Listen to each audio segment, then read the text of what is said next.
আসসালামু আলাইকুম। আশা করি সবাই ভালো আছেন। সস্ট্রিপ থেকে সাগর আহমেদ আছে আপনাদের সাথে। আজকে জানিয়ে দেওয়ার চেষ্টা করব বিমান বাংলাদেশ এয়ারলাইন থেকে জরুরি বিজ্ঞপ্তি দুইটা।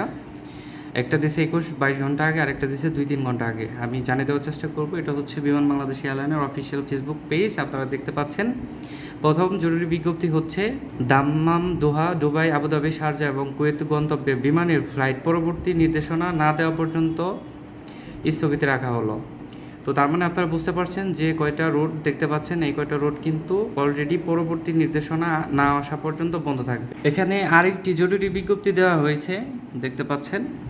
এখানে বলা আছে যে শারজা, দুবাই, দোহা, কুয়েত ও দাম্মাম রুটের সকল ফ্লাইটসমূহ সাময়িকভাবে বন্ধ রাখা হয়েছে এবং পরবর্তী নির্দেশনা যেটা বলা হয়েছে আপনাদের এই পূর্বে, এবং উল্লেখিত 6টি রুট ব্যতীত বিমানের মধ্যপ্রাচ্যগামী অন্যান্য রুটের জেদ্দা, মদিনা, রিয়াদ, মাসকাট ফ্লাইটসমূহ যথারীতি পরিচালিত হবে।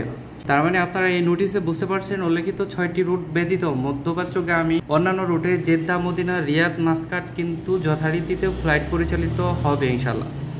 এবং ওনারা আরও বলেছে বিমান বাংলাদেশ এয়ারলাইন্সের সাময়িকভাবে স্থগিত হওয়া এই রুটসমূহের সম্মানিত যাত্রীগণ যারা স্থগিত থাকাকালীন সময়ে যাত্রার জন্য টিকিট সংগ্রহ করেছেন, তারা কোনো অতিরিক্ত চার্জ ছাড়াই টিকিট রিফান্ড করতে পারবেন অথবা বিনামূল্যে যাত্রার তারিখ পরিবর্তন করতে পারবেন। যাত্রীগণ দেশে ও বিদেশে বিমানের যে কোনো সেল সেন্টার অথবা ক্রয়কৃত টিকিট প্রদানকারী ট্রাভেল এজেন্সি থেকে উপরোক্ত সেবাসমূহ গ্রহণ করতে পারবেন।